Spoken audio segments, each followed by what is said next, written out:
आप प्लान कर लिए होंगे नेपाल में अगर आप एमबीबीएस करना चाह रहे हैं 2025-26 सेशन में, तो सारे बच्चों जो एग्जाम में बैठना चाह रहे हैं या जो बच्चे नीट के बिहाफ पे एग्जाम वहाँ पे एडमिशन लेना चाह रहे हैं, उनके लिए ये आखिरी पड़ाव है इस मंथ में, चूंकि नवंबर 1 से इसकी सारी प्रोसेस वहाँ पे शुरू हो जाएगा। Examination, result, counselling, seat allotment, सारी चीज शुरू हो जाएंगे।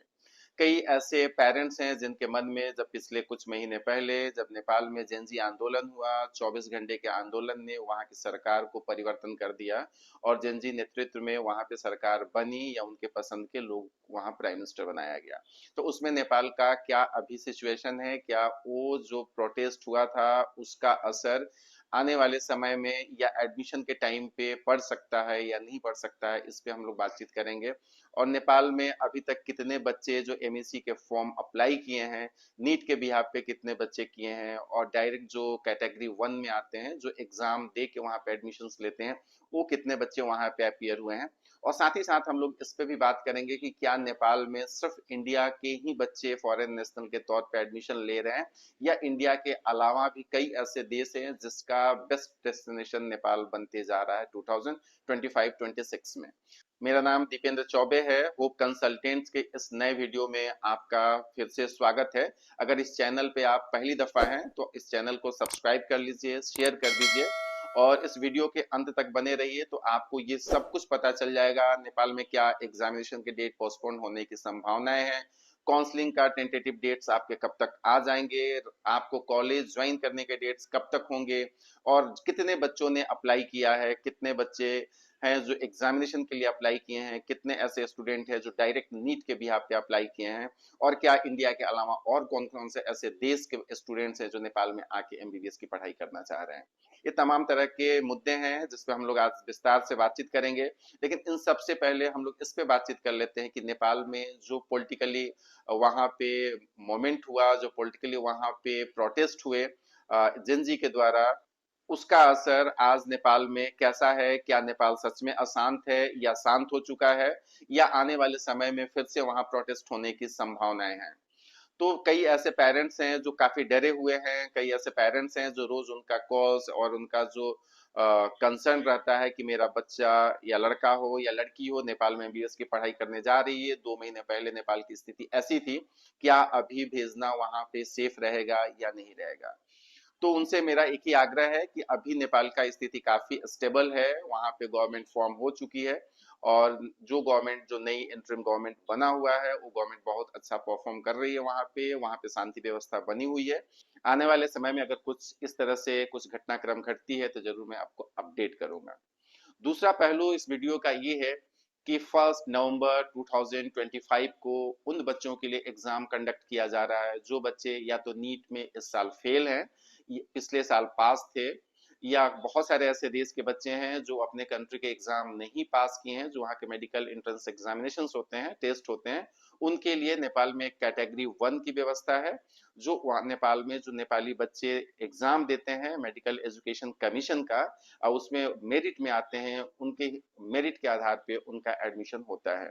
उसी क्राइटेरिया 1 के तहत जो इंडियन बच्चे हैं या जो और भी फॉरेन कंट्री के बच्चे हैं, वो एग्जाम में बैठेंगे और उसका डेट है 1 नवंबर 2025। ये डेट अभी तक आने, आज 24 तारीख हो गया, 24 तारीख के आसपास कोई भी एमएससी का ऐसा नोटिफिकेशन नहीं आया है कि उस एग्जाम को पोस्टपोन किया जाए।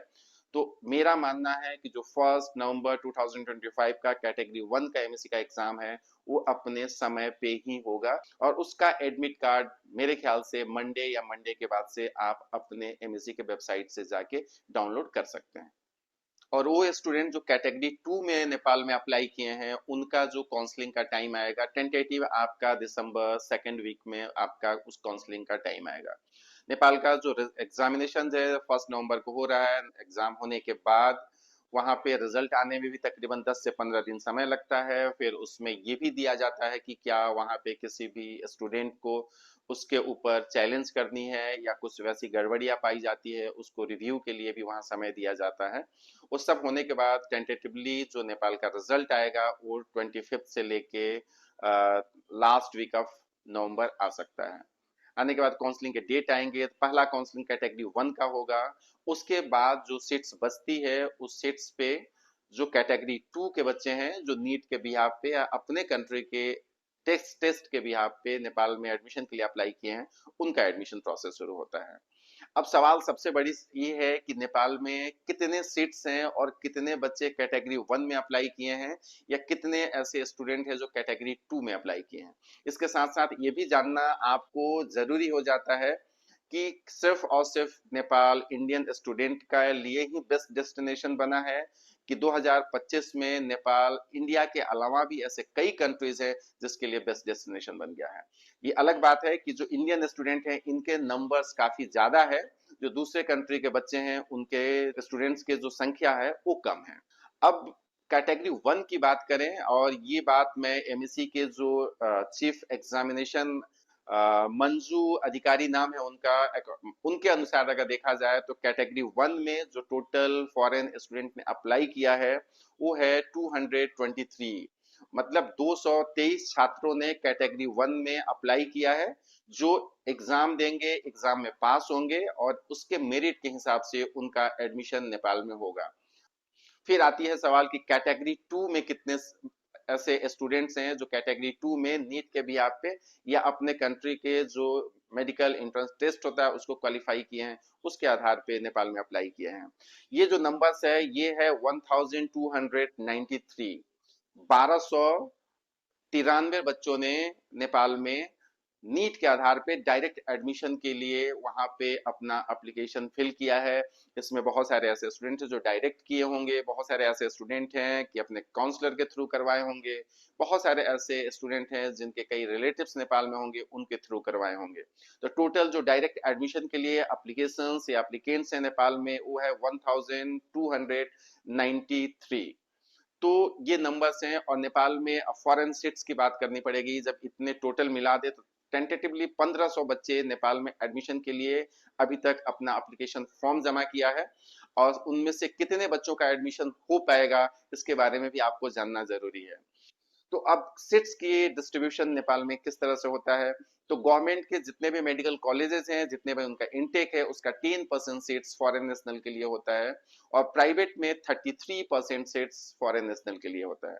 फॉरेन नेशनल में इंडिया के, नेपाल के अलावा जितने भी कंट्रीज के लोग आते हैं वो फॉरेन नेशनल के डेफिनेशन में आते हैं, चाहे आप इंडिया हो या आप बांग्लादेश से हो, म्यांमार से, यूएस से हो या जहां से भी हो, आप फॉरेन कैटेगरी उसी सेट्स में लेते हैं। दूसरी ये भी व्यवस्था वहां पे की गई है कि अगर फॉरेन कैंडिडेट से फिल नहीं हो पा रहा है तो उसको जो वहां के डोमेस्टिक बच्चे रहते हैं उनसे उस सीट को फुल कर लिया जाता है। तो अगर इस साल जितने सीट्स बढ़े हैं गवर्नमेंट या प्राइवेट, जो 33% सीट्स हैं या 10% गवर्नमेंट में फॉरेन नेशनल के लिए सीट्स है, इस टोटल को अगर हम जोड़ दें तो ये तकरीबन 700 के आसपास सीट्स होता है। 1500 बच्चे वहां पे अप्लाई किए हुए हैं, तो 1500 बच्चों में से अगर सारे सीट्स पे आप एडमिशन लेते हैं, हर कॉलेज में अगर एडमिशन फुल हो जाता है तभी भी वहां पे आपको 700 ही बच्चों का एडमिशन मिलेगा। 800 बच्चे ऐसे हैं जो एडमिशन नहीं मिल पाएगा। देखना यह भी जरूरी हो जाएगा कि जो 223 बच्चे एग्जाम में अपियर कर रहे हैं उसमें से कितने बच्चे क्वालिफाई कर रहे हैं, कितने बच्चे मेरिट में आ रहे हैं, ये भी देखना जरूरी है। अगर सब एग्जाम्पल के तौर पे आप मान लीजिए कि 223 में से 223 बच्चे अगर पास कर गए तो वो पहले जो आपको 700 फॉरेन नेशनल का सीट्स है वो जो 223 बच्चे हैं उनको मिलेगा, न कि आपके नीट के जो डायरेक्ट एप्लीकेशन दिए हैं उनको मिलेगा। उससे जो बची हुई सीट है, जो रिमेनिंग सीट्स है, वो फिर नीट वाले जो डायरेक्ट एडमिशन वाले बच्चे हैं उनको मिलेगा। दोनों सिचुएशन में देखिए तो आपको 700 के आसपास ही सीट्स है जिसमें एडमिशन मिलने की संभावनाएं हैं, और उम्मीद करें कि आप उस मेरिट लिस्ट में आपका नाम हो, और आप जैसे आए तो कॉलेज, जैसे आपका काउंसलिंग होता है तो काउंसलिंग के समय में आप कोशिश कीजिए कि पहले जितने अच्छे कॉलेजेस हैं उसमें एडमिशन लें। उसके अलावा फिर जो कॉलेजेस बचते हैं जहां पर सीट्स बचता है उसमें फिर कैटेगरी 2 के बच्चों का एडमिशन शुरू होता है। अब नेपाल में इस साल थोड़ा सा कुछ अलग चीजें हुई मेडिकल एडमिशन में लेके। ये पहले ये माना जाता था कि नेपाल के ही बच्चे, नेपाल में जो पढ़ने वाले बच्चे हैं वो इंडियन ही बच्चे हैं, या कुछ एक आध दो बच्चे मालदीव या श्रीलंका से आ जाते हैं। लेकिन इस साल नेपाल में आपको जान के आश्चर्य होगा कि जो डेवलप कंट्री है वहां के भी बच्चे नेपाल में एमबीबीएस करने आ रहे हैं। जैसे इंडिया श्रीलंका के तो बच्चे थे ही थे, इस साल जो नेपाल में बच्चे आ रहे हैं वो ऑस्ट्रेलिया से आ रहे हैं, कनाडा से आ रहे हैं और यूएस से आ रहे हैं। और ये बात मैं नहीं बता रहा हूँ, ये बात वहाँ के जो एक चीफ एग्जामिनेशन एमईसी मंजू अधिकारी हैं, उन्होंने बताया है कि नेपाल में 5 कंट्री के बच्चे इस साल अप्लाई किए हैं एमबीबीएस की पढ़ाई करने के लिए। तो इसको अगर देखा जाए तो ये जरूर है कि नेपाल का जो एमबीबीएस का स्टैंडर्ड है, एजुकेशन का जो स्टैंडर्ड है, तो और सारे जो साउथ ईस्ट एशियन कंट्री है उससे बेहतर है। और वहां पे अगर आप अपना डेस्टिनेशन या अपना ड्रीम कोर्स को कंप्लीट करना चाहते हैं तो नेपाल आपके लिए बेहतर एक ऑप्शन हो सकता है। अब 800 जिन बच्चों में एडमिशंस नहीं हो पाएंगे, उनमें जो मेरा अपना अभी तक का कैलकुलेशन है या मूल्यांकन है, वो बच्चे हो सकते हैं जिनके नंबर्स मैंने अब इससे पहले वाली वीडियो में भी बताया था कि अगर आपके मार्क्स 170 के आसपास है तो आप कोशिश कीजिए कि एग्जामिनेशन क्वालिफाई करके एडमिशन लें। बहुत कम चांसेस बनेंगे अगर आपके मार्क्स 170 के नीचे हैं तो। 170 से 190 95 या 200 के आसपास बच्चे 50-60% में है, 200 के ऊपर वाले बच्चे श्योर हैं। तो ये देखना तय है। लेकिन जिस तरह से 1500 एप्लीकेशंस वहां पे एग्जाम इंक्लूडिंग एग्जामिनेशन जो वहां पे बच्चों ने फिल किया है, अप्लाई किया है, ये जरूर दर्शाता है कि नेपाल अपने आप में एक मेडिकल का ठीक ठाक अच्छा डेस्टिनेशन बनने जा रहा है। इसके साथ साथ मैं आपको और बता दूं कि नेपाल में टोटल एमबीबीएस के सीट्स कितने हैं, इंक्लूडिंग इंडिया फॉरेन सीट्स या वहां के डोमेस्टिक सीट्स। तो वहां पे तकरीबन जो सीट्स बढ़ा है तो उसका नंबर्स है 2635। और 2635 के अगेंस्ट जो बच्चे नेपाली बच्चे जो वहां पे एप्लीकेशन दिए हैं एमबीबीएस के लिए, उनका नंबर है 18,181।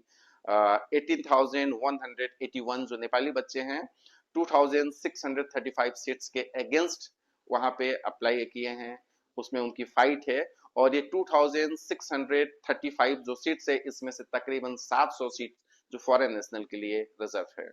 तो आप एडमिशन करते समय ये जरूर ध्यान दें कि आपका मेरिट, आपका नीट स्कोर कार्ड क्या है, किस हिसाब से नेपाल में आप कैटेगरी 1, कैटेगरी 2, कैटेगरी 3 के कॉलेजेस हैं उसको आप चयन करें। लेकिन सबसे पहले जिन बच्चों का मेरिट में आ रहा है, जिन बच्चों का एग्जामिनेशन में मेरिट बन रहा है, वो बच्चे एडमिशन से पहले कॉलेज फी या हिडन चार्जेस क्या क्या है, examination, registration, hostel, food, security deposit क्या क्या है, क्या क्या हिडन है, क्या क्या नहीं है, ये सारी चीज कंफर्म कर लें, फिर जाके कॉलेज में अपना रिपोर्टिंग करें।